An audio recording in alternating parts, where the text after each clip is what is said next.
I did bring a story that I'd like to read. All right. Okay. Do you want me to do it now? Well, I don't know what it now is. The right time. Yeah. Yeah. It's called Flora's Magic Flute. Okay. Let's get a shot of that. This is a story I read to my daughter, and I want to read it to you guys because there's a bit of a hole in the story here. Okay. How long is it? It's not very long. Okay.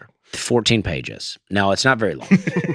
Long ago, deep in the woods, a tiny village of fairies lived in peace, including a fairy girl named Flora. I think we can all believe that. Yeah. For as long, now this is an important detail. For as long as the fairies could remember, every day had been clear and sunny. Okay? Flora played music on her magic flute, and all day the fairies danced and sang. But then, one day, the sky grew dark and it began to rain. Soon, the fairy village was muddy and gray. Everyone in the village was sad. Would the sun ever return, they said. Then Flora remembered how happy everyone had been when she played her flute on sunny days. Could her music make them feel happy now? She took out her flute and began to play. All right, here we go. Okay. Flora's music made the other fairies remember. Made the other fairies remember that after the last rain. Okay, let's go back. Here we go. Let's go back. For as long as the fairies could remember, every day had been clear and sunny. Here we go. And it made the fairies remember that after the last rain, the trees and flowers had become even prettier than before. So they all danced and splashed in the rain to celebrate the beauty that was to come. So this is talking about some kind of village where they forget everything. They can't remember anything. Because for as long as they could remember, every day had been clear and sunny. Right. But then one day darkness came, Flora played the flute. Wow. Now there's no talk of the flute being magic.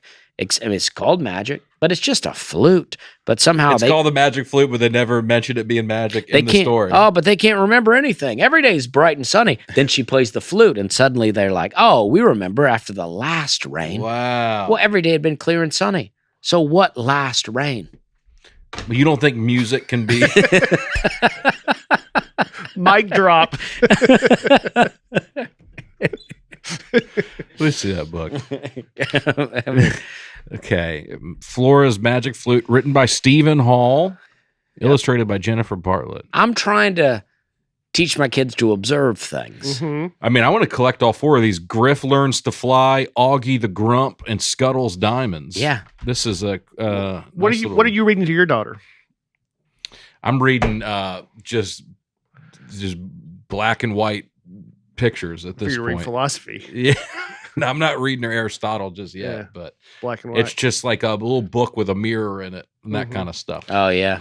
She's just starting to smile, which is pretty fun. Oh, that's fun. Pretty fun. That is fun. Pretty fun to get like a real, not just a I'm farting smile, but like a real I'm looking at you and smiling. Yeah, That's that is pretty fun. fun. This book, you don't think music can be transformative like that, Dusty? I do, but my whole problem with it is that these fairies were like, it's never rained before. But then the moment Flora started playing the flute, they were like, oh, we remember the last rain. I think this is a story about art and how art gives us perspective in life. These people are, these fairies are just plowing through life, working hard, right? They're not looking up at all. Mm-hmm. And they're so bogged down with the minutia and the reality of everyday life that they get depressed, right? Mm-hmm. And then an artist comes along and goes, no, zoom out a little bit. There is beauty in the world. Yeah. Good things are coming.